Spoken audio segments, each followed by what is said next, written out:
just a little affirmation with everybody because I am afraid of bats, very much so.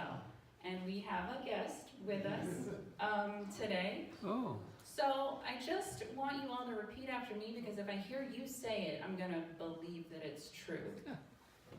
Little brown bats cannot harm me. Little brown bats cannot harm me. They do a lot of good in nature. They do a lot of good in nature. Little brown bats cannot harm me. Little brown bats cannot harm me. Even if they fly into my hair. Even if they fly into my hair. Okay, thank you very much.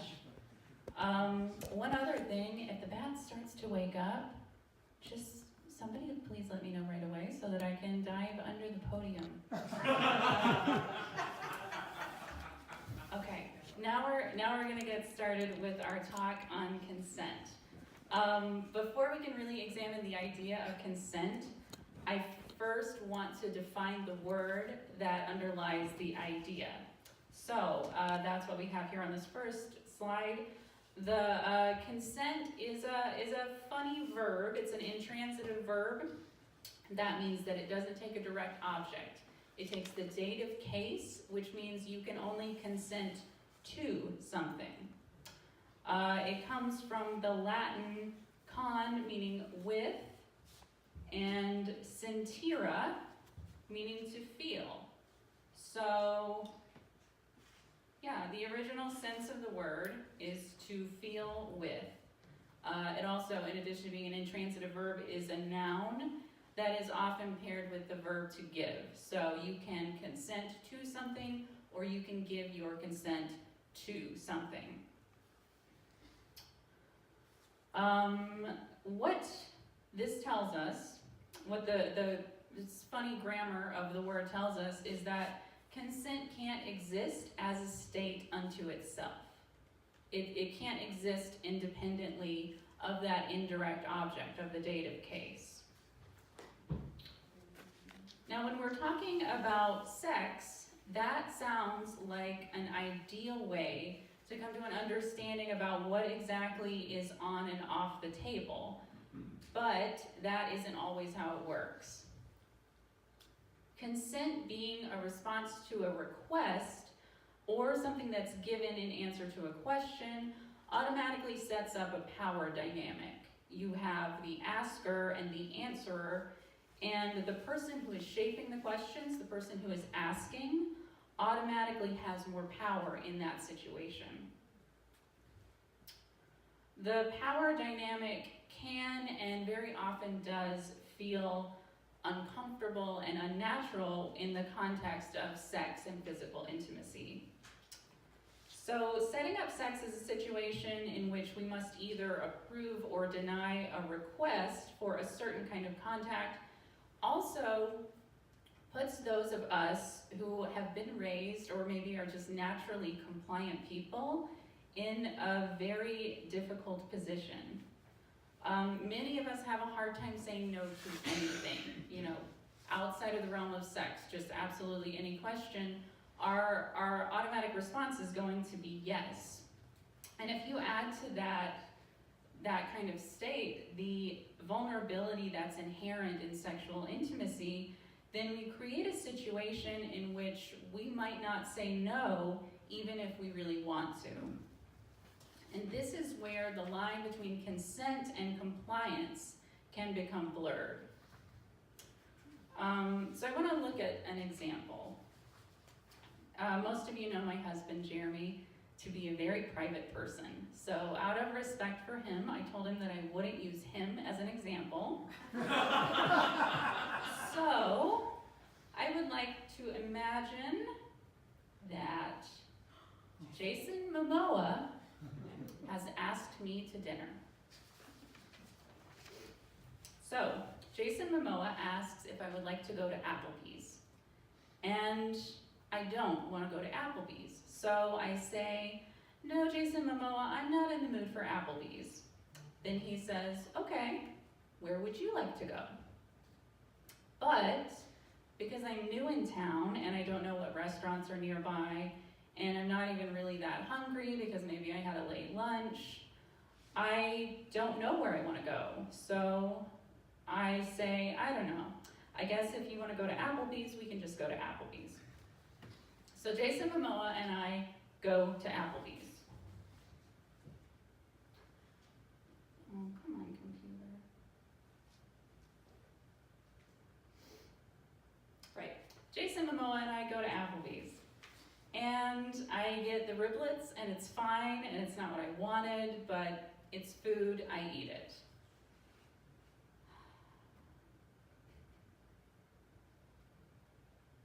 Here we go. The rest of this is just pictures of Jason Momoa. But I feel like it's really important to my talk. So we go to Applebee's, we eat riblets. We finish our riblets, and Jason Momoa asks if I would like to go back to his condo. And of course, I want to go back to his condo. So I say, yes, I do. And then once we're there, Jason Momoa asks if he can kiss me. And I say, yes, of course you can kiss me. And Jason Momoa and I are having a really fun, consensual time. Then, Jason Momoa asks if he can wash my feet. And I don't want him to wash my feet. So I say, no thanks, Jason Momoa, I really don't want you to wash my feet. And he says, okay, because he is a respectful partner who would not directly violate my consent. And then he asks, well, if you don't want me to wash your feet, what would you like me to do with your feet? And I really like Jason Momoa, obviously. But I also really am not into foot stuff. But he and I are now stuck in this dynamic where being a respectful partner means him asking if he can do the thing he wants to do, and then putting the impetus on me to either approve or deny his request. Consent is a concept that we have borrowed from other systems, and we've kind of applied it to sex and tried to make it work. Informed consent before a medical procedure is absolutely necessary. A medical professional is going to lay out exactly what they're going to do to your body, and you sign a paper that says, I understand this, I agree to let it happen, and I promise not to take legal action if something goes wrong. In the legal realm, you might have a power of attorney and consent to give your children control or access to your finances, which often becomes necessary for protecting our financial well-being. The word consent originally became part of the sexual lexicon only to remark upon its absence. So long before affirmative consent or enthusiastic consent, we were only aware of sexual consent as a thing that could be violated or bypassed altogether. So turning consent into a positive involves some reverse engineering of our understanding of the very meaning of consent. Much of the language we use to talk about sex is borrowed. Many of our words, even to describe our bodies, are either clinical or crude. And if you think about it for a second, I'm not gonna get into the crude stuff, but there are a lot of words that we use to express anger or to express frustration with another person that we also use for sex and for bodies. And that's kind of messed up. Many of us are also taught that these words, even when we are talking about our bodies and we're not using them as swears, are naughty or taboo to say. So we reach adulthood and sexual maturity, and some of us can't even articulate what we want. If we don't have the vocabulary to speak about our bodies and about our desires, how can we really have meaningful consent with another person? If we don't know the names of the restaurants nearby or what kind of food they serve, you're gonna wind up eating at Applebee's. So, what then is the solution? How can we create a culture of meaningful, consensual, and mutually positive sexual relationships. I honestly think the first step is to normalize talking about our bodies and our desires without using euphemisms and without shame. This, I know, isn't easy for everyone. A lot of us have this cultural and religious baggage that we have to let go of before we can even attempt to do this. But if we can do it, then that's going to put you well on the path to establishing a trusting and positive sexual relationship. Now, I thought of an activity. We're not going to do it right now. Save it for sexy time. But it's an activity that is fairly simple and anyone can do, and it's called Body Name Game. So what you would do with your partner is you would point to or indicate a part of their body, so like the ear cartilage, and you would ask your partner, what do you call that? Because we all have our own individual and unique vocabulary for our own bodies. So maybe Jason Momoa asks me, what do you call that ear cartilage? And I would say, I call that my crunchy part of my ear, because one time a donkey bit me and it went crunch. And so Jason Momoa would say, okay, can I touch the crunchy part of your ear? And so I would say, yes, Jason, you can. And he would touch the crunchy part of my ear, and then he might say, can I kiss the crunchy part of your ear?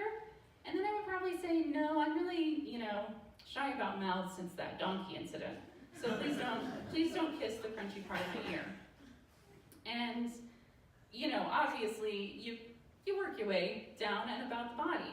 And not only is it kind of a funny activity, but I promise, even if you are with a partner that you've been with for many years, you're going to figure out something new about them, whether it's their personal body vocabulary or just something that they like that you never would have guessed. So you can try that one at home.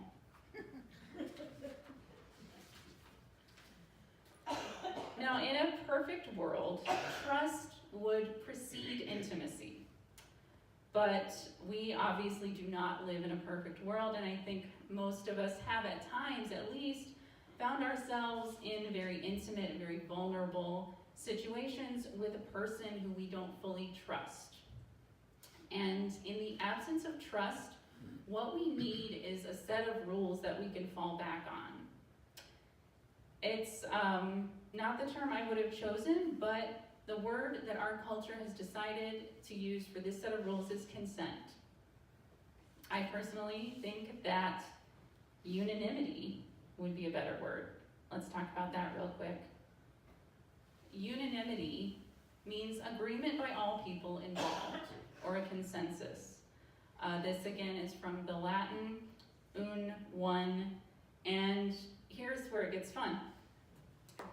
Latin they have gendered nouns. So the noun animus is masculine, and that means mind or consciousness. Anima is feminine, and it means breath, spirit, and soul. And the sense of both the masculine and the feminine words have made their way into the English unanimous or unanimity. So wouldn't it be just so nice if what we were aiming for in physical intimacy was to achieve one mind, soul, breath, and spirit? And I know at this point, I'm talking a lot about language and a lot about words, and it seems like maybe I'm getting kind of bogged down in the words, but words matter. Words bring to life shapeless ideas and notions in our mind, and they allow us to communicate those ideas to other people. They connect us to one another by giving us a way to share our thoughts and our feelings. They help us to define and categorize the world around us and the world inside our own minds. And words are often inadequate and imperfect, just like consent is not quite perfect for talking about what we need to talk about here. We often find ourselves stuttering and grasping and just trying to pull the right word out of the ether, to articulate something that's in our head that we can't even fully understand until we land on that right word.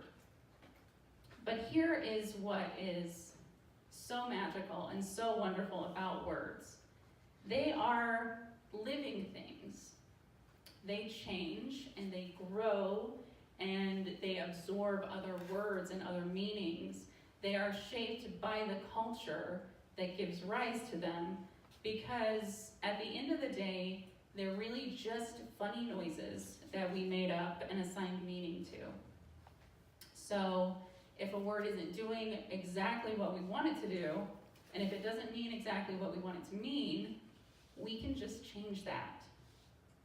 So consent doesn't have to mean proposing and approving. We don't have to borrow the meaning of consent from medicine or from the law. We can make it mean exactly what we need it to mean.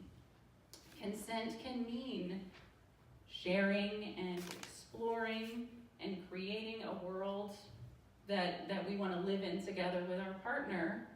And it can mean thinking and breathing and feeling and just being together. Amen.